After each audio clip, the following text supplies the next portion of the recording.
Білім ел болашағы, ал сол болашақты тәрбиелейтін ұстаздың құқығы қорғалған ба? Оның еңбегі бағалана ма? Бұл әр білім ордасы үшін маңызды сұрақ. Бүгін біз кәсіподақ жұмысының шынайы болмысын бірге танып көрейік. Қазақстандық салалық білім және ғылым қызметкерлерінің кәсіподағы туралы қоғамда әртүрлі пікір бар. Бірі оны қызметкерлердің нақты қорғаны десе, енді бірі қағаз жүзінде ғана жұмыс істейтін құрылым деп есептейді. Сіздің ойыңызша бүгінгі күні кәсіподақ шын мәнінде қаншалықты пәрменді ұйым? Оның нақты өмірдегі рөлі қандай? Кәсіподақ жай атау емес, бұл ұжымдың сенімді қорғаны. Онсыз мекеменің тұрақты әрі әділ жұмысын елестету мүмкін емес.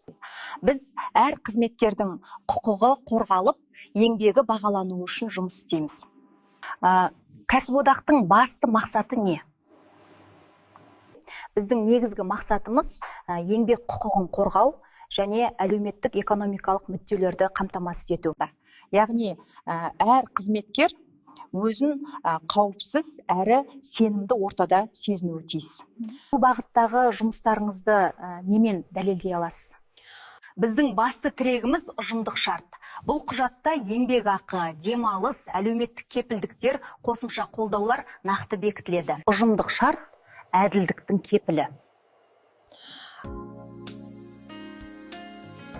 Қазіргі таңда еңбек қатынастарына байланысты түрлі мәселелер туындап жатады. Егер қызметкер мен жұмыс беруші арасында түсініспеушілік орын алса, кәсіподақ бұл жағдайға қалай араласады? Келісім комиссиясының жұмысы қандай принциптерге сүйенеді? Мұндай жағдайда келісім комиссиясы жұмыс істейді. Бұл сотқа дейінгі міндетті орган. Комиссия кәсіподақ пен әкімшілік өкілдерінен тең құрамда жасақталады. Әр мәселе заң негізінде қаралады. Біздің басты ұстаным әділ шешім.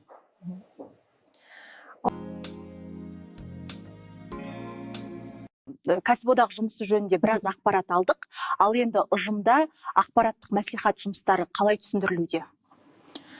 Мектеп кіреберісінде арнайы кәсіподақ бұрышы бар. Онда жылдық жоспар, есептер, заңнама өзгерістері жарияланады. Сонымен қатар ұжым мүшелері әлеуметтік желі арқылы да тұрақты ақпарат алып отырады. Ашықтық біздің басты қағидатымыз.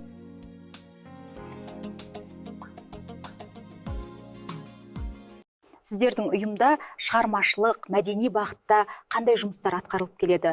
Бұл ұжымның бірлігіне қалай әсер етеді? Кәсіподақ тек құқық қорғаушы ғана емес, ұжым рухын көтеруші ұйым. Тәуелсіз елдің ұлағатты ұстаздары фестивалында ұжымымыз жүлделі орындарға ие болып келеді. Бұл бірлік пен ұйымшылдықтың нәтижесі.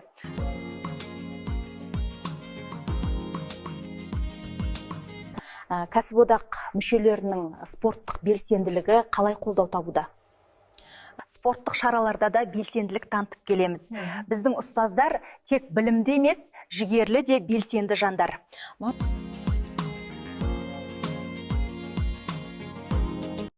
Ұжым мүшелеріне қандай әлеуметтік қолдау көрсетіледі? Қайырымдылық немесе қолдау акциялары тұрақты түрде өткізіле ме? Ұжымымыз шағын болғанымен ынтымағы жарасқан. Мерейтойлар мен зейнетке шығу салтанаттары құрметпен аталып өтеді. Жақсылық жасауға асығайық акциясы арқылы көп балалы аналарға, аз қамтылған отбасыларға, ерекше бала тәрбиелеп отырған жандарға қолдау көрсетіп келеміз.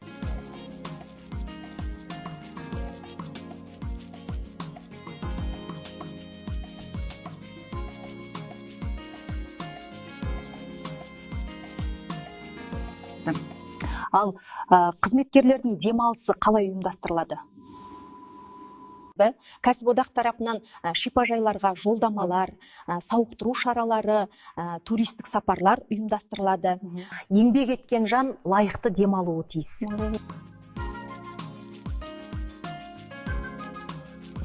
Бүгін біз кәсіподақ жұмысының шынайы мазмұнымен таныстық. Бұл сөз емес, нақты іс. Кәсіподақ сенім. Кәсіподақ бірлік. Кәсіподақ әр қызметкердің қорғаны. Ұйымшыл ұжым табысты ұжым. Ал табыстың негізі әділдік пен өзара қолдау.